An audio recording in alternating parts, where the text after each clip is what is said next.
ਉਤਪਤੀ 46ਵਾਂ ਅਧਿਆਏ ਉਸ ਦੇ ਸ਼ੁਰੂ ਦੇ ਕੁਝ ਵਚਨਾਂ ਨੂੰ ਆਪਾਂ ਸਾਰੇ ਮਿਲ ਕੇ ਪੜਾਂਗੇ। ਤਦ ਇਜ਼ਰਾਈਲ ਆਪਣਾ ਸਭ ਕੁਝ ਲੈ ਕੇ ਬੇਰਸ਼ਬਾ ਨੂੰ ਗਿਆ ਅਤੇ ਉੱਥੇ ਆਪਣੇ ਪਿਤਾ ਇਸਹਾਕ ਦੇ ਪਰਮੇਸ਼ਵਰ ਲਈ ਉਸਨੇ ਬਲੀਆਂ ਚੜਾਈਆਂ। ਤਦ ਪਰਮੇਸ਼ਵਰ ਨੇ ਇਜ਼ਰਾਈਲ ਨੂੰ ਰਾਤ ਨੂੰ ਦਰਸ਼ਨ ਦੇ ਕੇ ਆਖਿਆ, ਹੇ ਯਾਕੂਬ, ਹੇ ਯਾਕੂਬ। ਉਸਨੇ ਕਿਹਾ, ਮੈਂ ਹਾਜ਼ਰ ਹਾਂ। ਉਸਨੇ ਕਿਹਾ, ਮੈਂ ਪਰਮੇਸ਼ਵਰ ਹਾਂ, ਤੇਰੇ ਪਿਤਾ ਦਾ ਪਰਮੇਸ਼ਵਰ। ਤੂੰ ਮਿਸਰ ਵਿੱਚ ਜਾਣ ਤੋਂ ਨਾ ਡਰ, ਕਿਉਂਕਿ ਮੈਂ ਤੇਰੇ ਤੋਂ ਉੱਥੇ ਇੱਕ ਵੱਡੀ ਜਾਤੀ ਬਣਾਵਾਂਗਾ। ਮੈਂ ਤੇਰੇ ਨਾਲ ਮਿਸਰ ਨੂੰ ਜਾਵਾਂਗਾ ਅਤੇ ਮੈਂ ਤੈਨੂੰ ਉੱਥੋਂ ਫਿਰ ਆਪਣੇ ਨਾਲ ਲੈ ਆਵਾਂਗਾ ਅਤੇ ਯੂਸਫ ਆਪਣੇ ਹੱਥਾਂ ਦੇ ਨਾਲ ਤੇਰੀਆਂ ਅੱਖਾਂ ਨੂੰ ਬੰਦ ਕਰੇਗਾ। ਤਦ ਯਾਕੂਬ ਬੇਰਸ਼ਬਾ ਤੋਂ ਉੱਠਿਆ। ਪਿਤਾ ਜੀ, ਕਦੋਂ ਆਉਂਗੇ? ਇਸ ਤਰ੍ਹਾਂ ਪੁੱਤਰ ਨੇ ਸਵਾਲ ਕੀਤਾ। ਪਿਤਾ ਜੀ, ਆ ਜਾਓ। ਪਿਤਾ ਨੂੰ ਬੁਲਾਇਆ। ਯੂਸਫ, ਜਿਹੜਾ ਕਿ ਬਹੁਤ ਅਦਭੁਤ ਆਤਮਿਕ ਵਿਅਕਤੀ ਸੀ, ਪਿਤਾ ਜੀ, ਕਦੋਂ ਆਉਂਗੇ? ਇਹ ਪਿਆਰ ਕਰਨ ਵਾਲੇ ਪੁੱਤਰ ਦੀ ਬੁਲਾਹਟ ਸੀ। ਪਿਤਾ ਜੀ, ਕਦੋਂ ਮਰੋਗੇ? ਇਸ ਤਰ੍ਹਾਂ ਅੱਜ ਕੱਲ ਦੇ ਬੱਚੇ, ਇਸ ਤਰ੍ਹਾਂ ਦੇ ਧੀਆਂ ਪੁੱਤਰ ਆਪਣੇ ਮਾਂ-ਬਾਪ ਦੇ ਬਾਰੇ ਸੋਚਦੇ ਆ। ਕੋਈ ਹੈ ਸਾਡੇ ਵਿਚਕਾਰ? ਕਦੋਂ ਮਰੇਗੀ ਇਹ ਬੁੱਢੀ? ਕਦੋਂ ਮਰੇਗਾ ਇਹ ਬੁੱਢਾ? ਇਸ ਤਰ੍ਹਾਂ ਆਪਣੇ ਹੀ ਮਾਤਾ ਅਤੇ ਪਿਤਾ ਨੂੰ ਬੁਰੀ ਸੋਚ ਦੇ ਨਾਲ ਗੱਲ ਕਰਨ ਵਾਲੇ ਬਹੂ ਜਾਂ ਫਿਰ ਕੋਈ ਬੇਟਾ ਹੈ, ਇਹ ਠੀਕ ਨਹੀਂ ਆ। ਪਰਮੇਸ਼ਵਰ ਨੇ ਯੂਸਫ ਨੂੰ ਆਸ਼ੀਸ਼ ਦਿੱਤੀ। ਇਹਦਾ ਕਾਰਨ ਸੀ ਕਿ ਪਰਮੇਸ਼ਵਰ ਯੂਸਫ ਦੇ ਨਾਲ ਸੀ। ਪਰਮੇਸ਼ਵਰ ਕਿਹਨੂੰ ਆਸ਼ੀਸ਼ ਦਿੰਦਾ ਹੈ? ਜਿਹੜਾ ਕੋਈ ਪਰਮੇਸ਼ਵਰ ਦੇ ਨਾਲ ਰਹਿੰਦਾ ਹੈ, ਪਰਮੇਸ਼ਵਰ ਉਸ ਨੂੰ ਆਸ਼ੀਸ਼ ਦਿੰਦਾ ਹੈ। ਕੀ ਤੁਹਾਡੇ ਵਿੱਚੋਂ ਕੋਈ ਹੈ ਕਿ ਪਰਮੇਸ਼ਵਰ ਮੈਨੂੰ ਆਸ਼ੀਸ਼ ਦੇਵੇ? ਇਸ ਤਰ੍ਹਾਂ ਕੋਈ ਸੋਚਣ ਵਾਲਾ ਹੈ ਤਾਂ ਆਪਣੇ ਹੱਥ ਵਿਖਾਓ। ਪਰਮੇਸ਼ਵਰ ਮੈਨੂੰ ਆਸ਼ੀਸ਼ ਦੇਵੇ, ਇਸ ਤਰ੍ਹਾਂ ਕਹਿਣ ਵਾਲਾ ਕੋਈ ਹੈ ਤਾਂ ਹੱਥ ਵਿਖਾਓ। ਤੁਸੀਂ ਹੱਥ ਮੈਨੂੰ ਨਹੀਂ ਦਿਖਾ ਰਹੇ, ਅਸਲ ਦੇ ਵਿੱਚ ਤੁਸੀਂ ਆਪਣਾ ਹੱਥ ਪ੍ਰਭੂ ਨੂੰ ਦਿਖਾ ਰਹੇ ਹੋ ਕਿ ਪ੍ਰਭੂ ਮੈਨੂੰ ਆਸ਼ੀਸ਼ ਦਿਓ ਕਹਿ ਰਹੇ ਹੋ। ਸੋ ਅਗਰ ਕੋਈ ਇਸ ਤਰ੍ਹਾਂ ਹੱਥ ਚੱਕੇਗਾ ਤਾਂ ਇਸੇ ਤਰ੍ਹਾਂ ਦੀ ਆਸ਼ੀਸ਼ ਮਿਲੇਗੀ, ਰਾਈਟ? ਪਰਮੇਸ਼ਵਰ ਦੇ ਆਸ਼ੀਸ਼ ਦੇਣ ਦੀ ਇੱਕ ਕੰਡੀਸ਼ਨ ਹੈ। ਉਹ ਕੰਡੀਸ਼ਨ ਇਹ ਹੈ ਕਿ ਪਰਮੇਸ਼ਵਰ ਤੁਹਾਡੇ ਨਾਲ ਹੋਣਾ ਚਾਹੀਦਾ। ਉਤਪਤੀ 39ਵਾਂ ਅਧਿਆਏ ਇਸ ਦੇ ਦੂਸਰੇ ਵਚਨ ਤੋਂ। ਯੂਸਫ ਆਪਣੇ ਮਿਸਰੀ ਸਵਾਮੀ ਦੇ ਘਰੇ ਰਹਿੰਦਾ ਸੀ ਅਤੇ ਯਹੋਵਾ ਉਸ ਦੇ ਨਾਲ ਸੀ, ਇਸ ਲਈ ਉਹ ਵੱਡਾ ਭਾਗਵਾਨ ਮਨੁੱਖ ਬਣ ਗਿਆ। ਯੂਸਫ ਦੇ ਨਾਲ ਯਹੋਵਾ ਸੀ, ਇਸੇ ਲਈ, ਇਹ ਯਾਦ ਰੱਖੋ ਪਿਆਰਿਓ, ਇਸੇ ਲਈ ਯੂਸਫ ਉન્નਤੀ ਕਰ ਪਾਇਆ। ਕੀ ਤੁਸੀਂ ਉન્નਤੀ ਕਰਨਾ ਚਾਹੁੰਦੇ ਹੋ? ਕੀ ਤੁਸੀਂ ਚਾਹੁੰਦੇ ਹੋ ਤੁਹਾਡਾ ਪਰਿਵਾਰ ਉન્નਤੀ ਕਰੇ, ਤੁਹਾਡਾ ਕਾਰੋਬਾਰ, ਤੁਹਾਡੀ ਨੌਕਰੀ ਜਾਂ ਤੁਹਾਡੀ ਜ਼ਿੰਦਗੀ ਉન્નਤੀ ਕਰੇ? ਤੁਸੀਂ ਚਾਹੁੰਦੇ ਹੋ? ਜਾਂ ਤੁਹਾਡੀ ਖੇਤੀਬਾੜੀ ਉન્નਤੀ ਕਰਨ ਦੀ ਆਸ ਕਰ ਰਹੇ ਹੋ? ਤਾਂ ਫਿਰ ਸੁਣੋ, ਪਰਮੇਸ਼ਵਰ ਤੁਹਾਡੇ ਨਾਲ ਹੋਣਾ ਚਾਹੀਦਾ। ਜੇ ਪਰਮੇਸ਼ਵਰ ਤੁਹਾਡੇ ਨਾਲ ਹੈ ਤਾਂ ਪਾਪ ਤੁਹਾਡੇ ਨਾਲ ਨਹੀਂ ਰਹਿਣਾ ਚਾਹੀਦਾ। ਜੇ ਪਾਪ ਤੁਹਾਡੇ ਵਿੱਚ ਹੈ ਤਾਂ ਪਾਪ ਤੁਸੀਂ ਕਰ ਰਹੇ ਹੋ, ਪਰਮੇਸ਼ਵਰ ਤੁਹਾਡੇ ਨਾਲ ਨਹੀਂ ਰਹੇਗਾ। ਯਾਨੀ ਹਨੇਰੇ ਤੇ ਚਾਨਣ ਦਾ ਇਕੱਠੇ ਰਹਿਣਾ ਬਹੁਤ ਹੀ ਮੁਸ਼ਕਿਲ ਹੈ। ਸੈਮਸਨ ਦੇ ਨਾਲ ਪਰਮੇਸ਼ਵਰ ਸੀ, ਪਰ ਸੈਮਸਨ ਜਾ ਕੇ ਵੈਸ਼ਿਆ ਨਾਲ ਮਿਲ ਗਿਆ। ਜਦੋਂ ਸੈਮਸਨ ਵੈਸ਼ਿਆ ਦੇ ਕੋਲ ਜਾ ਕੇ ਰਹਿਣ ਲੱਗਾ, ਉਦੋਂ ਪਰਮੇਸ਼ਵਰ ਉਹਦੇ ਤੋਂ ਦੂਰ ਹੋ ਗਿਆ। ਇਸ ਲਈ ਕੀ ਹੋਇਆ? ਛੱਡ ਦਿੱਤਾ। ਹਜੇ ਤੱਕ ਤਾਂ ਪਰਮੇਸ਼ਵਰ ਸੈਮਸਨ ਦੇ ਨਾਲ ਸੀ। ਜਦੋਂ ਉਸਨੇ ਪਾਪ ਕਰਨਾ ਸ਼ੁਰੂ ਕੀਤਾ, ਜਾਣ ਬੁੱਝ ਕੇ, ਸਭ ਕੁਝ ਜਾਣਦੇ ਹੋਏ, ਜਦੋਂ ਸੈਮਸਨ ਨੇ ਪਾਪ ਕਰਨਾ ਸ਼ੁਰੂ ਕੀਤਾ, ਪਰਮੇਸ਼ਵਰ ਨੇ ਸੈਮਸਨ ਨੂੰ ਛੱਡ ਦਿੱਤਾ। ਨਿਆਂਇਆਂ ਦੀ ਕਿਤਾਬ 16ਵੇਂ ਅਧਿਆਏ 'ਚ ਅਸੀਂ ਵੇਖਾਂਗੇ ਪਰਮੇਸ਼ਵਰ ਨੇ ਉਸ ਨੂੰ ਕਦੋਂ ਛੱਡਿਆ। ਪਰਮੇਸ਼ਵਰ ਨੇ ਉਸ ਨੂੰ ਛੱਡ ਦਿੱਤਾ, ਇਹ ਉਹ ਸਮਝ ਨਹੀਂ ਪਾਇਆ। 16ਵਾਂ ਅਧਿਆਏ 19ਵਾਂ ਵਚਨ। ਤਦ ਉਸ ਨੇ ਉਸ ਨੂੰ ਆਪਣੇ ਗੋਡਿਆਂ ਤੇ ਸਵਾਰ ਰੱਖਿਆ। ਪਿਆਰਿਓ, ਸੈਮਸਨ ਪਵਿੱਤਰ ਸੀ, ਅਲੱਗ ਕੀਤਾ ਗਿਆ ਸੀ, ਚੁਣਿਆ ਗਿਆ ਸੀ, ਅਭਿਸ਼ਿਕਤ ਸੀ, ਉਹ ਨਾਜ਼ੀਰ ਕੀਤਾ ਗਿਆ ਸੀ। ਪ੍ਰਭੂ ਲਈ ਜੀਣਾ ਉਸਨੇ ਛੱਡ ਕੇ ਵੈਸ਼ਿਆ ਦੀ ਗੋਦ 'ਚ ਸੋ ਗਿਆ। ਅੱਜ ਕੋਈ ਹੈ ਸਾਡੇ ਵਿਚਕਾਰ, ਪਤੀ ਹੋਣ ਤੇ ਵੀ, ਜ਼ਿੰਮੇਦਾਰੀਆਂ ਹੋਣ ਤੇ ਵੀ, ਪਰਾਏ ਇਸਤਰੀ, ਪਰਾਏ ਮਰਦ ਜਾਂ ਫਿਰ ਵੈਸ਼ਿਆ ਦੇ ਕੋਲ ਜਾ ਕੇ ਇਸ ਤਰ੍ਹਾਂ ਸੌਣ ਵਾਲਾ ਕੋਈ ਹੈ? ਬॉयਫ੍ਰੈਂਡ ਦੀ ਗੋਦ 'ਚ ਸੌਣ ਵਾਲੇ, ਗਰਲਫ੍ਰੈਂਡ ਦੀ ਗੋਦ 'ਚ ਸੌਣ ਵਾਲੇ, ਸਰੀਰ ਨੂੰ ਅਪਵਿੱਤਰ ਕਰਨ ਵਾਲਾ ਕੋਈ ਹੈ? ਤਾਂ ਫਿਰ ਸੁਣੋ, ਸਭ ਕੁਝ ਜਾਣਨ ਦੇ ਬਾਵਜੂਦ ਵੀ ਅਗਰ ਇਸ ਤਰ੍ਹਾਂ ਨੀਚਵੇਂ ਕੰਮ ਕਰੋਗੇ ਕੀ ਹੋਏਗਾ? ਕੀ ਤੁਸੀਂ ਜਾਣਦੇ ਹੋ ਸੈਮਸਨ ਬਹੁਤ ਹੀ ਸ਼ਕਤੀਸ਼ਾਲੀ ਸੀ। ਬਾਈਬਲ 'ਚ ਰਹਿਣ ਵਾਲੇ ਜਿੰਨੇ ਵੀ ਲੋਕ ਆ, ਸੈਮਸਨ ਦਾ ਨਾਮ ਸੀ ਕਿ ਉਹ ਬਹੁਤ ਹੀ ਤਾਕਤਵਰ ਸੀ। ਸੁਲੇਮਾਨ ਦਾ ਇੱਕ ਨਾਮ ਸੀ ਕਿ ਉਹ ਦੁਨੀਆ ਤੇ ਬਹੁਤ ਹੀ ਸਮਝਦਾਰ ਸੀ। ਅਤੇ ਮੂਸਾ ਦਾ ਵੀ ਇੱਕ ਨਾਮ ਸੀ ਕਿ ਉਹ ਸਾਰੀ ਧਰਤੀ ਤੇ ਸਭ ਤੋਂ ਨਮਰ ਵਿਅਕਤੀ ਸੀ। ਅਯੂਬ ਦਾ ਵੀ ਇੱਕ ਨਾਮ ਸੀ, ਉਹ ਕੀ ਹੈ? ਸਾਰੀ ਧਰਤੀ ਦੇ ਉੱਤੇ ਉਹ ਖਰਾ ਅਤੇ ਧਰਮੀ ਸੀ। ਅਤੇ ਦਾਨੀਅਲ ਨੂੰ ਵੀ ਇੱਕ ਨਾਮ ਦਿੱਤਾ ਗਿਆ ਸੀ, ਉਹ ਕੀ ਪਰਮੇਸ਼ਵਰ ਦਾ ਬਹੁਤ ਪਿਆਰਾ ਸੀ। ਦਾਊਦ ਨੂੰ ਵੀ ਇੱਕ ਨਾਮ ਦਿੱਤਾ ਗਿਆ ਸੀ, ਇਹ ਮੇਰੇ ਮਨ ਦੇ ਅਨੁਸਾਰ ਵਿਅਕਤੀ ਹੈ। ਇਸ ਤਰ੍ਹਾਂ ਪਰਮੇਸ਼ਵਰ ਉਹਨਾਂ ਦੇ ਜੀਵਨ ਵਿੱਚ, ਪਰਮੇਸ਼ਵਰ ਦੁਆਰਾ ਦਿੱਤੀ ਗਈ ਉਹਨਾਂ ਦੇ ਜੀਵਨ 'ਚ ਸਥਿਤੀ ਦੇ ਕਾਰਨ ਉਹਨਾਂ ਨੇ ਆਪਣੀ ਜ਼ਿੰਦਗੀ 'ਚ ਕੁਝ ਨਾਮ ਕਮਾਏ। ਅਬਰਾਹਮ ਦਾ ਇੱਕ ਨਾਮ ਸੀ ਕਿ ਅਬਰਾਹਮ ਯਹੋਵਾ ਦਾ ਮਿੱਤਰ ਹੈ। ਮੂਸਾ ਦੇ ਬਾਰੇ ਇੱਕ ਹੋਰ ਗੱਲ ਲਿਖੀ ਸੀ, ਪਰਮੇਸ਼ਵਰ ਉਹਦੇ ਨਾਲ ਆਮਣੇ ਸਾਹਮਣੇ ਗੱਲ ਕਰਦਾ ਸੀ। ਯਿਸੂ ਮਸੀਹ ਦੇ ਲਈ ਸਵਰਗ ਖੁੱਲ ਗਿਆ, ਆਕਾਸ਼ਵਾਣੀ ਹੋਈ ਕਿ ਇਹ ਮੇਰਾ ਪਿਆਰਾ ਪੁੱਤਰ ਹੈ। ਸੈਮਸਨ ਦਾ ਵੀ ਇੱਕ ਨਾਮ ਸੀ ਕਿ ਇਹ ਬਹੁਤ ਹੀ ਸਾਮਰਥੀ ਹੈ। ਪਲਿਸ਼ਤੀਆਂ ਨੂੰ ਨਾਸ਼ ਕਰਨ ਲਈ, ਇਜ਼ਰਾਈਲੀਆਂ ਨੂੰ ਛੁਡਾਉਣ ਦੇ ਲਈ ਅਤੇ ਉਹਨਾਂ ਦੀ ਸ਼ਾਂਤੀ ਨਾਲ ਅਗਵਾਈ ਕਰਨ ਦੇ ਲਈ ਪਰਮੇਸ਼ਵਰ ਨੇ ਸੈਮਸਨ ਨੂੰ ਜੀਵਨ ਦਿੱਤਾ, ਸਾਮਰਥ ਦਿੱਤੀ। ਕਿੰਨੀ ਸਾਮਰਥ ਦਿੱਤੀ ਜਾਣਦੇ ਹੋ?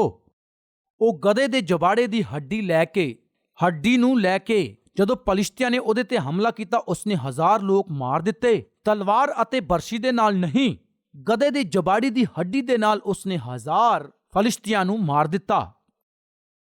ਸੈਮਸਨ ਦਾ ਨਾਮ ਸੁਣ ਕੇ ਫਲਿਸ਼ਤੀ ਕੰਬਦੇ ਸੀ।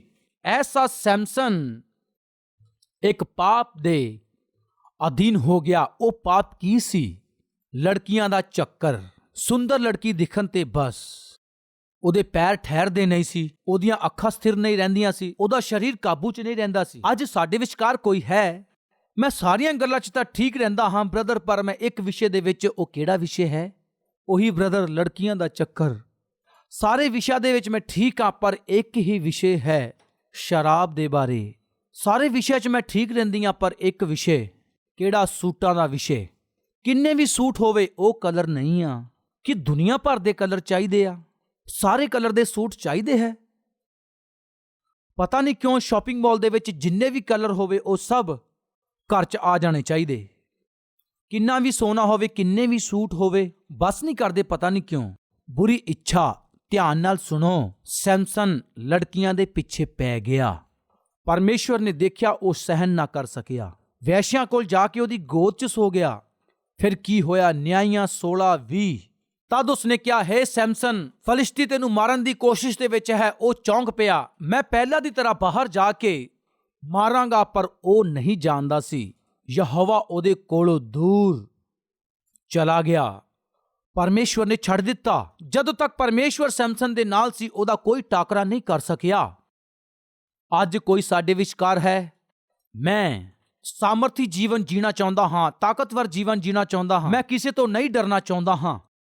ਮੈਂ ਜੋ ਵੀ ਕੰਮ ਕਰਾਂ ਉਹਦੇ 'ਚ ਤਰੱਕੀ ਕਰਨੀ ਹੈ। ਐਸਾ ਜੀਵਨ ਮੈਂ ਜੀਣਾ ਹੈ। ਤਾਂ ਫਿਰ ਸੁਣੋ, ਪਰਮੇਸ਼ਵਰ ਤੁਹਾਡੇ ਨਾਲ ਹੋਣਾ ਚਾਹੀਦਾ। ਉਤਪਤੀ 39 ਅਧਿਆਇ 'ਚ ਅਸੀਂ ਵੇਖਦੇ ਹਾਂ, ਪਰਮੇਸ਼ਵਰ ਯੂਸਫ ਦੇ ਨਾਲ ਸੀ, ਇਸ ਲਈ ਯੂਸਫ ਜੋ ਕੁਝ ਵੀ ਕਰਦਾ ਸੀ, ਹਰ ਕੰਮ ਦੇ ਵਿੱਚ ਉਸ ਨੂੰ ਸਫਲ ਕਰਦਾ ਸੀ। ਤੁਸੀਂ ਕੁਝ ਵੀ ਕਰੋ, ਅਗਰ ਪਰਮੇਸ਼ਵਰ ਦੀ ਆਸ਼ੀਸ਼ ਚਾਹੁੰਦੇ ਹੋ, ਪਰਮੇਸ਼ਵਰ ਤੁਹਾਡੇ ਨਾਲ ਹੋਣਾ ਚਾਹੀਦਾ। ਅੱਜ ਸਾਡੇ ਵਿੱਚੋਂ ਕੋਈ ਵੀ ਕੰਮ ਸ਼ੁਰੂ ਕਰੇ, ਉਹ ਫੇਲ ਹੋ ਜਾਂਦੇ ਆ। ਅਸੀਂ ਕਈ ਵਾਰ ਕਹਿੰਦੇ ਆ, ਪਤਾ ਨਹੀਂ ਕਿਉਂ ਕੁਝ ਵੀ ਕਰ ਰਿਹਾ, ਤਰੱਕੀ ਨਹੀਂ ਹੋ ਰਹੀ। ਕੋਈ ਵੀ ਕਾਰੋਬਾਰ ਕਰੀਏ, ਫਾਇਦਾ ਨਹੀਂ ਹੋ ਰਿਹਾ ਜੀ। ਜੋ ਵੀ ਕੰਮ ਸ਼ੁਰੂ ਕਰਾਂ, ਉਹ ਬਰਬਾਦ ਹੋ ਜਾਂਦਾ ਹੈ। ਮੈਨੂੰ ਤਾਂ ਕੋਈ ਰਾਸਤਾ ਨਹੀਂ ਦਿਖਾਈ ਦੇ ਰਿਹਾ। ਮੈਂ ਪੈਸਾ ਖਰਚਿਆ, ਪਰ ਨੁਕਸਾਨ ਹੋ ਗਿਆ। ਇੱਥੇ ਮੈਂ ਪੈਸਾ ਖਰਚਿਆ, ਉਹ ਵੀ ਬਰਬਾਦ ਹੋ ਗਿਆ। ਉੱਥੋਂ ਉਧਾਰ ਲਿਆ, ਇੱਥੋਂ ਉਧਾਰ ਲਿਆ, ਵਿਆਜ ਤੇ ਵੀ ਪੈਸੇ ਚੱਕੇ। ਅੱਜ ਮੇਰੇ ਹਾਲਾਤ ਬੱਤਰ ਹੋ ਗਏ ਆ। ਪਤਾ ਨਹੀਂ ਕਿਉਂ ਮੈਂ ਜੋ ਵੀ ਕਰਦਾ ਹਾਂ, ਉਹ ਕੰਮ ਸਫਲ ਨਹੀਂ ਹੁੰਦਾ, ਸਫਲ ਨਹੀਂ ਹੋ ਰਿਹਾ। ਕਾਰਨ ਜਾਣਦੇ ਹੋ? ਪਰਮੇਸ਼ਵਰ ਤੁਹਾਡੇ ਨਾਲ ਨਹੀਂ ਹੈ। ਇਸ ਲਈ ਤੁਸੀਂ ਪਰਮੇਸ਼ਵਰ ਤੋਂ ਬਿਨਾਂ ਕੁਝ ਵੀ ਕਰ ਲਓ, ਉਹਦੇ ਵਿੱਚ ਤੁਸੀਂ ਸਫਲ ਨਹੀਂ ਹੋ ਸਕੋਗੇ। ਯੂਸਫ ਦੇ ਨਾਲ ਪਰਮੇਸ਼ਵਰ ਸੀ, ਇਸੇ ਲਈ ਉਸਨੇ ਜੋ ਵੀ ਕੀਤਾ ਉਹ ਸਫਲ ਹੋਇਆ। ਪਿਆਰਿਓ, ਮੈਂ ਜੋ ਕੁਝ ਵੀ ਕਰਾਂ ਉਹਦੇ 'ਚ ਸਫਲ ਹੋਣਾ ਚਾਹੁੰਦਾ। ਕਿੰਨੇ ਇਸ ਤਰ੍ਹਾਂ ਚਾਹੁੰਦੇ ਆ? ਮੈਂ ਜੋ ਵੀ ਕਰਾਂ ਮੈਂ ਸਫਲ ਹੋ ਜਾਵਾਂ। ਤਾਂ ਫਿਰ ਕੀ ਚਾਹੀਦਾ ਦੱਸੋ? ਮੈਂ ਜੋ ਵੀ ਕੰਮ ਕਰਾਂ ਮੇਰਾ ਪਰਮੇਸ਼ਵਰ ਮੇਰੇ ਨਾਲ ਹੋਵੇ। That's simple. ਜੇ ਪਰਮੇਸ਼ਵਰ ਤੁਹਾਡੇ ਨਾਲ ਹੈ ਤੁਸੀਂ ਸਫਲ ਹੋਵੋਗੇ। ਜੇ ਪਰਮੇਸ਼ਵਰ ਤੁਹਾਡੇ ਨਾਲ ਨਹੀਂ ਤੁਸੀਂ ਸਫਲ ਨਹੀਂ ਹੋਵੋਗੇ। ਪਿਆਰਿਓ, ਮੈਂ 12 ਸਾਲ ਦੀ ਉਮਰ ਦੇ ਵਿੱਚ ਹੀ ਉਧਾਰ ਪਾਇਆ। ਉਧਾਰ ਪਾਉਣ ਤੋਂ ਪਹਿਲਾਂ ਸਾਡੇ ਪਰਿਵਾਰ ਅਤੇ ਰਿਸ਼ਤੇਦਾਰਾਂ ਦੇ ਬਹੁਤ ਸਾਰੇ ਥੀਏਟਰ ਸੀ। ਮੇਰੇ ਪਿਤਾ ਜੀ, ਮੇਰੇ ਭਰਾ, ਮੇਰੇ ਮਾਮਾ ਸਾਰੇ ਉੱਥੇ ਜਾ ਕੇ ਉਹਨਾਂ ਨੂੰ ਚਲਾਇਆ ਕਰਦੇ ਸੀ। ਇਸ ਲਈ ਮੇਰੇ ਕੋਲ ਟਿਕਟ ਫ੍ਰੀ ਹੁੰਦੀ ਸੀ। ਮੈਂ ਕਦੋਂ ਵੀ ਫਿਲਮਾਂ ਵੇਖ ਸਕਦਾ ਸੀ। ਇਸ ਲਈ ਉਹਨਾਂ ਫਿਲਮਾਂ ਨੂੰ ਵੇਖ ਕੇ ਮੈਂ ਵੀ ਇੱਕ ਹੀਰੋ ਦੀ ਤਰ੍ਹਾਂ ਉਸੇ ਤਰ੍ਹਾਂ ਬਾਲ ਬਣਾਉਂਦਾ ਸੀ। ਹੀਰੋ ਸਿਗਰਟ ਬੀੜੀ ਪੀਂਦੇ ਸੀ, ਮੈਂ ਵੀ ਪੀਂਦਾ ਸੀ। ਇੱਕ ਵਾਰ ਹੀਰੋ ਨੇ ਫਿਲਮ 'ਚ ਸਿਗਾਰ ਪੀਤਾ, ਮੈਂ ਵੀ ਸਿਗਾਰ ਪੀ ਕੇ ਡਿੱਗ ਪਿਆ। ਇਸ ਤਰ੍ਹਾਂ ਬੇਕਾਰ ਦੇ ਕੰਮ ਕਰਦੇ ਹੋਏ 12 ਸਾਲ ਦੀ ਉਮਰ 'ਚ ਪਰਮੇਸ਼ਵਰ ਦੇ ਅਨੁਗ੍ਰਹਿ ਨਾਲ ਮੇਰੇ ਵਰਗੇ ਨਿਕੰਮੇ ਨੂੰ ਪਰਮੇਸ਼ਵਰ ਨੇ ਚੁਣ ਲਿਆ। ਇਸ ਤਰ੍ਹਾਂ ਚੁਣਨ ਤੋਂ ਬਾਅਦ ਕੀ ਹੋਇਆ ਕਿ ਮੇਰੇ ਪਸੰਦ ਦਾ ਇੱਕ ਹੀਰੋ ਦੀ ਫਿਲਮ ਆਈ। ਇਹ ਆਮ ਗੱਲ ਹੈ, ਤੁਹਾਡੇ ਮੁਕਤੀ ਪਾਉਣ ਤੋਂ ਬਾਅਦ ਸ਼ੈਤਾਨ ਤੁਹਾਡੀ ਪਸੰਦ ਦੀਆਂ ਚੀਜ਼ਾਂ ਨੂੰ ਤੁਹਾਡੇ ਕੋਲ ਲਿਆਏਗਾ ਪਰਖਣ ਦੇ ਲਈ। ਪਤਾ ਨਹੀਂ ਕਿਉਂ ਮੇਰੇ ਮਨ 'ਚ ਇਸ ਤਰ੍ਹਾਂ ਆਇਆ ਕਿ ਪ੍ਰਭੂ ਇਹ ਇੱਕ ਫਿਲਮ ਦੇਖਾਂਗਾ ਪ੍ਰਭੂ, ਇਹ ਇੱਕ ਫਿਲਮ ਦੇਖਾਂਗਾ ਪ੍ਰਭੂ ਕਹਿ ਕੇ ਮੈਂ ਪ੍ਰਾਰਥਨਾ ਕਰਕੇ ਚਲਾ ਗਿਆ। ਕਿੱਥੇ ਗਿਆ? ਫਿਲਮ ਵੇਖਣ। ਪਿਤਾ, ਮੈਂ ਜਾਣਦਾ ਤੁਸੀਂ ਥੀਏਟਰ ਦੇ ਵਿੱਚ ਨਹੀਂ ਆਓਗੇ, ਤੁਸੀਂ ਨਾ ਆਓ, ਉਹ ਸਿਨੇਮਾ ਹੈ ਨਾ, ਤੁਸੀਂ ਅੰਦਰ ਨਾ ਆਇਓ, ਸਿਰਫ ਗੇਟ ਤੱਕ ਹੀ ਆ ਜਾਇਓ। ਗੇਟ ਤੱਕ ਤੁਸੀਂ ਆਇਓ, ਉੱਥੋਂ ਮੈਂ ਸਿਰਫ ਅੰਦਰ ਜਾਵਾਂਗਾ, ਮੈਂ ਥੋੜੀ ਦੇਰ ਰਹਿ ਕੇ ਫਿਲਮ ਵੇਖ ਕੇ ਫੇਰ ਆ ਜਾਵਾਂਗਾ, ਫਿਰ ਆਪਾਂ ਦੋਨੇ ਮਿਲ ਕੇ ਚਲੇ ਜਾਵਾਂਗੇ। ਇਹ ਕਿਹੜੀ ਉਮਰ ਦੀ ਪ੍ਰਾਰਥਨਾ ਸੀ? ਜਦੋਂ ਮੈਂ 11-12 ਸਾਲ ਦਾ ਸੀ, ਉਸ ਉਮਰ ਦੀ। ਅੱਜ ਕੋਈ ਸਾਡੇ ਵਿਚਕਾਰ ਹੈ? ਪ੍ਰਭੂ, ਮੈਂ ਤੁਹਾਡੇ ਬਿਨਾਂ ਜੀ ਨਹੀਂ ਸਕਦਾ, ਇਸ ਲਈ ਮੈਂ ਇਸ ਲੜਕੀ ਕੋਲ ਜਾਵਾਂਗਾ, ਤੁਸੀਂ ਦਰਵਾਜ਼ੇ ਤੱਕ ਆ ਜਾਇਓ, ਮੈਂ ਅੰਦਰ ਜਾ ਕੇ ਆਵਾਂਗਾ। ਉਸ ਕਲੱਬ ਤੱਕ ਜਾਵਾਂਗੇ ਪ੍ਰਭੂ, ਤੁਸੀਂ ਦਰਵਾਜ਼ੇ ਤੇ ਖੜ ਜਾਓ, ਮੈਂ ਅੰਦਰ ਚਲਾ ਜਾਵਾਂਗਾ। ਤੁਸੀਂ ਬਾਹਰ ਹੀ ਖੜੇ ਹੋ ਪ੍ਰਭੂ, ਮੈਂ ਸਿਰਫ ਅੰਦਰ ਜਾ ਕੇ ਬਾਹਰ ਆ ਜਾਵਾਂਗਾ। ਇਸ ਤਰ੍ਹਾਂ ਕਹਿੰਦੇ ਆ, ਉਹਨਾਂ 'ਚ ਸਮਝਦਾਰੀ ਨਹੀਂ ਆ। ਅੱਜ ਸਾਡੇ ਵਿਚਕਾਰ ਐਸੇ ਲੋਕ ਆ, ਜਿੱਥੇ ਪਰਮੇਸ਼ਵਰ ਨਹੀਂ ਜਾਂਦਾ ਉਸ ਜਗ੍ਹਾ ਤੇ ਇਹ ਜਾਂਦੇ ਆ। ਜਿਨ੍ਹਾਂ ਨੂੰ ਪਰਮੇਸ਼ਵਰ ਪਸੰਦ ਨਹੀਂ ਕਰਦਾ ਉਹੀ ਕੰਮ ਕਰਦੇ। ਪਰਮੇਸ਼ਵਰ ਜੋ ਪਸੰਦ ਨਹੀਂ ਕਰਦਾ ਉਹ ਕਾਰੋਬਾਰ ਕਰ ਰਹੇ ਆ। ਜੋ ਪਰਮੇਸ਼ਵਰ ਪਸੰਦ ਨਹੀਂ ਕਰਦੇ, ਰਿਸ਼ਤੇ ਅਤੇ ਰਿਸ਼ਤੇਦਾਰੀਆਂ ਨੂੰ ਇਹ ਬਣਾ ਰਹੇ ਆ। ਇਹ ਠੀਕ ਨਹੀਂ ਆ, ਇਹਦੇ ਨਾਲ ਭਲਾ ਨਹੀਂ ਆ। ਯੂਸਫ ਨਾਲ ਪਰਮੇਸ਼ਵਰ ਸੀ, ਇਸ ਲਈ ਉਹ ਜੋ ਵੀ ਕਰਦਾ ਸੀ ਪਰਮੇਸ਼ਵਰ ਸਭ ਕੁਝ ਸਫਲ ਕਰਦਾ ਸੀ। ਸੈਮਸਨ ਨੂੰ ਪਰਮੇਸ਼ਵਰ ਨੇ ਛੱਡ ਦਿੱਤਾ, ਇਸੇ ਲਈ ਉਹਦੀ ਸਾਮਰਥ ਚਲੀ ਗਈ। ਉਸ ਤੋਂ ਬਾਅਦ ਕੀ ਲਿਖਿਆ ਵੇਖਾਂਗੇ। ਉਹ ਨਹੀਂ ਜਾਣਦਾ ਸੀ ਕਿ ਯਹੋਵਾ ਉਹਦੇ ਕੋਲੋਂ ਦੂਰ ਚਲਾ ਗਿਆ ਹੈ। ਜਿਸ ਵੇਲੇ ਹੀ ਪਰਮੇਸ਼ਵਰ ਨੇ ਸੈਮਸਨ ਨੂੰ ਛੱਡਿਆ, ਮੁਸ਼ਕਲਾਂ ਵੱਧ ਗਈਆਂ, ਕਸ਼ਟ ਵੱਧ ਗਏ, ਸ਼ਰਮਿੰਦਗੀ ਆਉਣ ਲੱਗੀ, ਰਾਸਤੇ 'ਚ ਘਟਨਾਵਾਂ ਸੀ। ਜਿਸ ਵੇਲੇ ਪਰਮੇਸ਼ਵਰ ਨੇ ਸੈਮਸਨ ਨੂੰ ਛੱਡਿਆ, ਤਦ ਕਦੋਂ? ਜਦੋਂ ਪਰਮੇਸ਼ਵਰ ਨੇ ਸੈਮਸਨ ਨੂੰ ਛੱਡ ਦਿੱਤਾ, ਤਦ ਫਲਿਸ਼ਤੀਆਂ ਨੇ ਉਸ ਨੂੰ ਫੜ ਲਿਆ। ਸੁਣ ਰਹੇ ਹੋ ਭਰਾਵੋ? ਜੇ ਪਰਮੇਸ਼ਵਰ ਨੇ ਤੁਹਾਨੂੰ ਛੱਡ ਦਿੱਤਾ ਤਾਂ ਲੁਕ ਕੇ ਬੈਠਾ ਹੈ ਕੌਣ? ਤਾਕ 'ਚ ਬੈਠਾ ਹੈ ਕੀ ਕਰਨ ਦੇ ਲਈ? ਤੁਹਾਨੂੰ ਫੜਨ ਲਈ, ਤੁਹਾਡੀ ਸਾਮਰਥ ਨੂੰ ਉਹ ਖਤਮ ਕਰਨ ਦੇ ਲਈ, ਤੁਹਾਨੂੰ ਆਰਥਿਕ ਤੌਰ ਤੇ ਕਮਜ਼ੋਰ ਕਰਨ ਲਈ, ਤੁਹਾਡੇ ਕਾਰੋਬਾਰ ਦੇ ਵਿੱਚ ਤੁਹਾਨੂੰ ਘਾਟਾ ਪਾਉਣ ਦੇ ਲਈ, ਤੁਹਾਡੇ ਪਰਿਵਾਰ ਨੂੰ ਤੋੜਨ ਦੇ ਲਈ ਸ਼ੈਤਾਨ ਲੁਕ ਕੇ ਬੈਠਾ ਹੈ। ਸ਼ੈਤਾਨ ਕਿਉਂ ਨਹੀਂ ਤੁਹਾਡੇ ਕੋਲ ਆ ਪਾ ਰਿਹਾ? ਸ਼ੈਤਾਨ ਤੁਹਾਡੀ ਨੌਕਰੀ 'ਚ ਹੱਥ ਕਿਉਂ ਨਹੀਂ ਪਾ ਰਿਹਾ? ਕਿਉਂ ਸ਼ੈਤਾਨ ਤੁਹਾਡੇ ਵਪਾਰ ਅਤੇ ਪਰਿਵਾਰ ਵਿੱਚ ਹੱਥ ਨਹੀਂ ਪਾ ਰਿਹਾ? ਕਾਰਨ ਜਾਣਦੇ ਹੋ? ਪਰਮੇਸ਼ਵਰ ਦੇ ਹੱਥਾਂ ਦੇ ਵਿੱਚ ਤੁਸੀਂ ਹੋ, ਇਸ ਲਈ ਉਹ ਕੁਝ ਨਹੀਂ ਕਰ ਪਾ ਰਿਹਾ। ਜੇ ਤੁਸੀਂ ਪਰਮੇਸ਼ਵਰ ਦੇ ਬਾੜੇ 'ਚੋਂ ਬਾਹਰ ਆਓਗੇ ਤਾਂ ਉਹ ਬਾਹਰ ਲੁਕਿਆ ਹੋਇਆ ਹੈ। ਕਈ ਵਾਰ ਚੂਚੇ ਕੀ ਕਰਦੇ ਆ? ਆਪਣੀ ਮਾਂ ਦੇ ਪਰਾਂ ਦੇ ਥੱਲੇ ਰਹਿੰਦੇ ਆ, ਆਪਣੀ ਮਾਂ ਦੇ ਬਿਲਕੁਲ ਹੀ ਨੇੜੇ ਰਹਿੰਦੇ ਆ। ਰਾਈਟ, ਦੂਰੋਂ ਹੀ ਵੇਖਦਾ ਰਹਿੰਦਾ ਹੈ। ਕੌਣ? ਚੀਲ। ਉਹ ਚੀਲ ਵੇਖਦਾ ਰਹਿੰਦਾ। ਉਹ ਸਾਰੇ ਚੂਚੇ ਮਾਂ ਦੇ ਕੋਲੇ ਹੀ ਰਹਿੰਦੇ ਆ, ਬਿਲਕੁਲ ਨੇੜੇ ਰਹਿੰਦੇ ਆ। ਅਗਰ ਕੋਈ ਵੀ ਕੁੱਤਾ ਹੋਵੇ ਜਾਂ ਬਿੱਲੀ ਹੋਵੇ, ਅਗਰ ਅਚਾਨਕ ਆ ਜਾਵੇ, ਚੂਚੇ ਕੀ ਕਰਦੇ ਆ? ਪਰਾਂ ਦੇ ਥੱਲੇ ਲੁਕ ਜਾਂਦੇ ਆ। ਸਾਡੀ ਮਾਂ ਦੇ ਪਰਾਂ ਦੇ ਥੱਲੇ ਸਾਡੀ ਬਚਾਵ ਹੈ। ਇਹ ਮੁਰਗੀ ਦੇ ਬੱਚਿਆਂ ਨੂੰ ਵੀ ਪਤਾ ਹੈ ਪਿਆਰਿਓ, ਉਹਨਾਂ ਦਾ ਪਰਾਂ ਦੇ ਥੱਲੇ ਹੀ ਬਚਾਵ ਹੈ। ਇਸ ਦੌਰਾਨ ਇੱਕ ਛੋਟਾ ਜਿਹਾ ਮੁਰਗੀ ਦਾ ਚੂਚਾ ਕਿਉਂ ਬਾਹਰ ਜਾਣ ਤੇ ਬਚਾਵ ਨਹੀਂ ਹੋਵੇਗਾ ਕਿ ਮਾਂ ਤੋਂ ਦੂਰ ਹੋ ਕੇ ਮੈਂ ਜੀ ਨਹੀਂ ਸਕਦੀ। ਇਹ ਸੋਚ ਕੇ ਉਹਨਾਂ ਪਰਾਂ ਤੋਂ ਬਾਹਰ ਹੋ ਕੇ ਹੌਲੀ ਦਿਨੇ ਇਕੱਲੇ ਇਸ ਤਰ੍ਹਾਂ ਬਾਹਰ ਨਿਕਲੀ ਅਤੇ ਇੱਕ ਫਲਾਈਟ ਆਈ। ਉਹ ਫਲਾਈਟ ਆ ਕੇ ਲੈ ਗਈ। ਹਜੇ ਤੱਕ ਇਹ ਜਿਹੜਾ ਛੋਟਾ ਚੂਚਾ ਜ਼ਮੀਨ ਤੇ ਸੀ, ਹਵਾ ਦੇ ਵਿੱਚ ਉੱਡਣ ਲੱਗਾ। ਕੀ ਹੋਇਆ ਦੱਸੋ? ਚੀਲ ਆਈ, ਲੈ ਕੇ ਚਲੀ ਗਈ। ਕਿਹੜੇ ਚੂਚੇ ਨੂੰ ਚੀਲ ਲੈ ਕੇ ਗਈ? ਜਿਹੜਾ ਮਾਂ ਤੋਂ, ਮਾਂ ਦੇ ਪਰਾਂ ਤੋਂ, ਮਾਂ ਦੇ ਬਚਾਵ ਤੋਂ ਜਿਹੜਾ ਚੂਚਾ ਦੂਰ ਹੋਇਆ ਸੀ, ਉਸੇ ਨੂੰ ਹੀ ਚੀਲ ਲੈ ਗਈ ਨਾ। ਭੈਣੋ ਅਤੇ ਭਰਾਵੋ, ਚੀਲ ਤਾਕ 'ਚ ਬੈਠੀ ਹੈ। ਸ਼ੈਤਾਨ ਰੂਪੀ ਚੀਲ ਤਾਕ 'ਚ ਬੈਠਾ ਹੈ। ਤੁਸੀਂ ਥੋੜਾ ਜਿਹਾ ਪਰਮੇਸ਼ਵਰ ਦੀ ਹਜ਼ੂਰੀ ਤੋਂ ਬਾਹਰ ਆਏ, ਮੈਨੂੰ ਕੁਝ ਨਹੀਂ ਹੋਵੇਗਾ, ਇਸ ਤਰ੍ਹਾਂ ਦੀ ਗਲਤ ਫਹਿਮੀ ਨਾਲ ਅਗਰ ਪਰਮੇਸ਼ਵਰ ਦੀ ਹਜ਼ੂਰੀ 'ਚੋਂ ਬਾਹਰ ਜਾਓਗੇ, ਉਹ ਤਾਕ 'ਚ ਬੈਠੇਗਾ। ਸੈਮਸਨ ਕਿੱਥੇ ਗਿਆ ਸੀ ਜਾਣਦੇ ਹੋ? ਫਲਿਸ਼ਤੀਆਂ ਦੇ ਦੇਸ਼ ਦੇ ਵਿੱਚ ਉਹ ਗਿਆ। ਉਹਨਾਂ ਨੂੰ ਜਿੱਤਣ ਦੇ ਲਈ ਨਹੀਂ, ਗੁਪਤ ਵਿੱਚ ਪਾਪ ਕਰਨ ਦੇ ਲਈ। ਅੱਜ ਕੋਈ ਸਾਡੇ ਵਿਚਕਾਰ ਹੈ ਲੁਕ ਕੇ ਪਾਪ ਕਰਨ ਦੇ ਲਈ। ਜਿੱਥੇ ਨਹੀਂ ਜਾਣਾ ਉੱਥੇ ਜਾਣ ਵਾਲੇ, ਜਿੱਥੇ ਨਹੀਂ ਜਾਣਾ ਐਸੇ ਲੋਕਾਂ ਕੋਲ ਜਾਣ ਵਾਲੇ, ਜਿਨ੍ਹਾਂ ਘਰਾਂ 'ਚ ਨਹੀਂ ਜਾਣਾ ਉੱਥੇ ਜਾਣ ਵਾਲੇ, ਜਿਨ੍ਹਾਂ ਨਾਲ ਨਹੀਂ ਜਾਣਾ ਉਹਨਾਂ ਨਾਲ ਜਾਣ ਵਾਲੇ। ਪਾਪ ਨੂੰ ਲੁਕ ਕੇ ਕਰਾਂਗਾ, ਇਸ ਤਰ੍ਹਾਂ ਕਰਨ ਵਾਲਾ ਕੋਈ ਹੈ? ਖਬਰਦਾਰ, ਜਦੋਂ ਤੁਸੀਂ ਬੇਖੌਫ ਹੋ ਕੇ ਪਾਪ ਕਰਨ ਲਈ ਪਰਮੇਸ਼ਵਰ ਦੀ ਹਜ਼ੂਰੀ 'ਚੋਂ ਜਾਓਗੇ, ਸ਼ੈਤਾਨ ਤਿਆਰ ਰਹੇਗਾ। ਸੈਮਸਨ ਪਰਮੇਸ਼ਵਰ ਤੋਂ ਦੂਰ ਹੋ ਗਿਆ।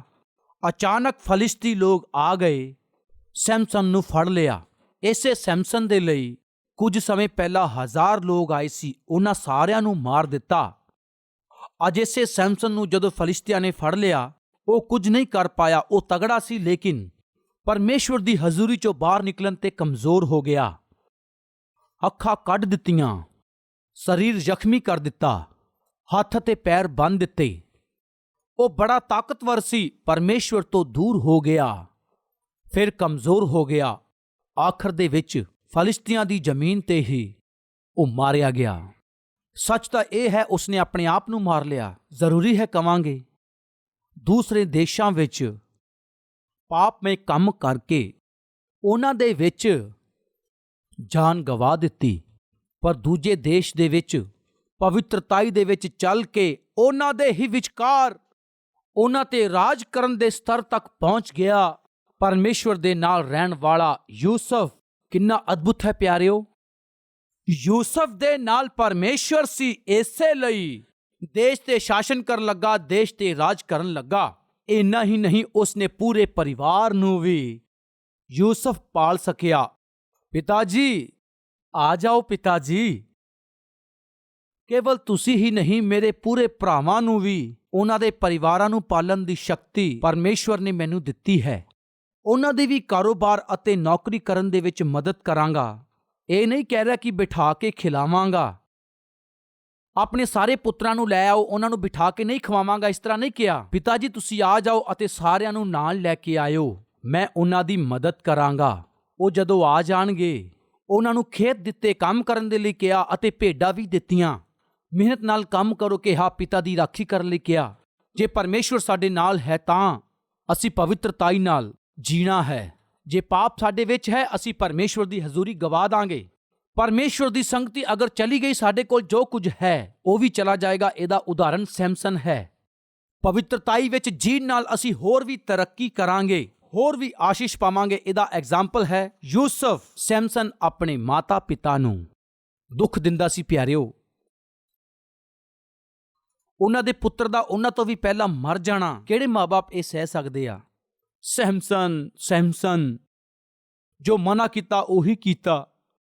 ਜਿੱਥੇ ਨਹੀਂ ਜਾਣਾ ਸੀ ਉੱਥੇ ਤੂੰ ਗਿਆ ਅਤੇ ਸਾਡੇ ਤੋਂ ਪਹਿਲਾਂ ਤੂੰ ਮਰ ਗਿਆ। ਸੈਮਸਨ, ਬੁਢਾਪੇ 'ਚ ਤੂੰ ਹੀ ਸਾਡਾ ਖਿਆਲ ਰੱਖਣਾ ਸੀ, ਸੰਭਾਲਣਾ ਸੀ, ਸਾਨੂੰ ਇਕੱਲਾ ਛੱਡ ਕੇ ਮਰ ਗਿਆ। ਸੈਮਸਨ, ਉਹ ਮਾਂ-ਬਾਪ ਕਿੰਨੇ ਰੋਏ ਹੋਣਗੇ।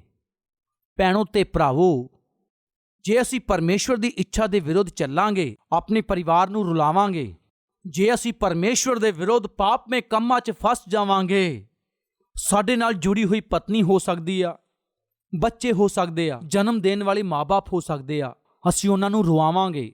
ਪਾਪ ਦੇ ਅਧੀਨ ਹੋ ਕੇ ਸੈਮਸਨ ਰੁਆ ਦਿੱਤਾ।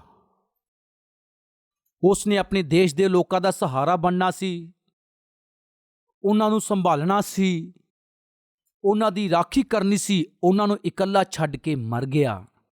ਜਨਮ ਦੇਣ ਵਾਲੇ ਮਾਂ-ਬਾਪ ਨੂੰ ਵੀ ਇਕੱਲਾ ਛੱਡ ਕੇ ਮਰ ਗਿਆ। ਪਿਆਰਿਓ, ਇਹ ਪਰਮੇਸ਼ਵਰ ਤੋਂ ਦੂਰ ਹੋਏ ਲੋਕਾਂ ਦਾ ਕੰਮ ਹੈ। ਸਾਡੇ ਵਿਚਕਾਰ ਕੋਈ ਹੈ ਜਿਨ੍ਹਾਂ ਮਾਂ-ਬਾਪ ਨੂੰ ਇਕੱਲਾ ਛੱਡ ਦਿੱਤਾ ਹੋਵੇ?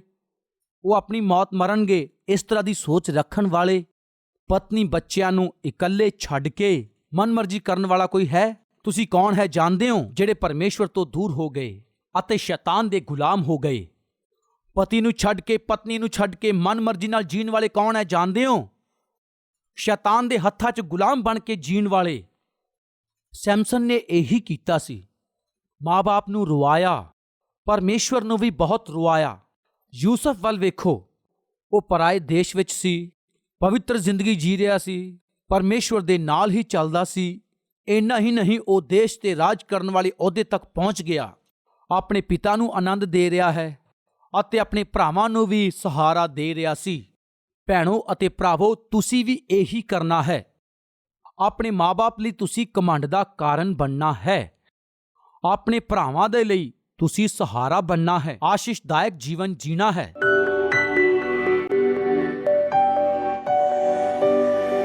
ਮਹਾਨ ਪਵਿੱਤਰ ਪ੍ਰੇਮੀ ਪਰਮੇਸ਼ਵਰ ਪਿਤਾ, ਅੱਜ ਜਿੰਨੇ ਵੀ ਲੋਕ, ਜਿਵੇਂ ਤੂੰ ਯੂਸਫ ਦੇ ਨਾਲ ਰਿਹਾ ਉਸੇ ਤਰ੍ਹਾਂ ਮੇਰੇ ਨਾਲ ਵੀ ਰਹਿ ਪਿਤਾ। ਕਮਜ਼ੋਰ ਹਾਂ, ਗਰੀਬ ਹਾਂ ਮੈਂ, ਮੇਰੀ ਕੋਈ ਗਿਣਤੀ ਨਹੀਂ ਆ, ਮੇਰਾ ਕੋਈ ਪਤਾ ਨਹੀਂ ਆ, ਫਿਰ ਵੀ ਤੁਹਾਡਾ ਮੇਰੇ ਨਾਲ ਰਹਿਣਾ ਕਾਫੀ ਹੈ। ਜੋ ਇੱਕ ਬੇਨਾਮ ਸੀ, ਜਿਹੜਾ ਇਕੱਲਾ ਹੀ ਸੀ, ਉਸ ਯੂਸਫ ਨੂੰ ਦੇਸ਼ ਦਾ ਰਾਜਾ ਬਣਾ ਦਿੱਤਾ ਤੁਸੀਂ। ਅਸੀਂ ਉਸੇ ਪਰਮੇਸ਼ਵਰ ਨੂੰ ਮੰਨਦੇ ਹਾਂ। ਪਿਤਾ, ਤੁਸੀਂ ਸਾਡੇ ਨਾਲ ਰਹੋ, ਅਸੀਂ ਧਾਰਮਿਕਤਾ ਨਾਲ ਚੱਲੀਏ, ਖਰਾਈ ਨਾਲ ਚੱਲਦੇ ਹੋਏ, ਪਿਤਾ ਲੋਕਾਂ ਦੀ ਮਦਦ ਕਰਦੇ ਹੋਏ, ਪਿਤਾ ਲੋਕਾਂ ਦੀ ਭਲਾਈ ਕਰਦੇ ਹੋਏ, ਪਰਿਵਾਰ ਦੇ ਲੋਕਾਂ ਦੇ ਪ੍ਰਤੀ ਜ਼ਿੰਮੇਵਾਰੀ ਨਾਲ ਜੀ ਸਕੀਏ। ਬੁਰੀਆਂ ਆਦਤਾਂ ਨੂੰ ਛੱਡ ਕੇ ਪਵਿੱਤਰ ਜੀਵਨ ਜੀਂਦੇ ਹੋਏ ਤੁਹਾਡੇ ਨਾਲ ਰਹਿ ਕੇ ਹਰ ਇੱਕ ਕੰਮ ਅਤੇ ਕੋਸ਼ਿਸ਼ ਦੇ ਵਿੱਚ ਜਿੱਤ ਪ੍ਰਾਪਤ ਕਰਕੇ ਬਹੁਤਿਆਂ ਦੀ ਭਲਾਈ ਦੇ ਲਈ, ਸਮਾਜ ਦੇ ਲਈ ਇਸਤੇਮਾਲ ਹੋ ਕੇ ਦੇਸ਼ ਦੇ ਲਈ ਆਸ਼ੀਸ਼ ਵਾਲੇ ਬਣ ਕੇ ਅੱਜ ਇਹਨਾਂ ਵਚਨਾਂ ਨੂੰ ਸੁਣਨ ਵਾਲੇ ਹਰ ਇੱਕ ਜਨ ਨੂੰ ਬਣਾ ਦਿਓ। ਯੀਸ਼ੂ ਦੇ ਨਾਮ 'ਚ ਮੰਗਦੇ ਹਾਂ ਪਿਤਾ, ਆਮੀਨ। ਸਾਡਾ ਪਤਾ Calvary, post box number 30, Kukatpally, Hyderabad 72।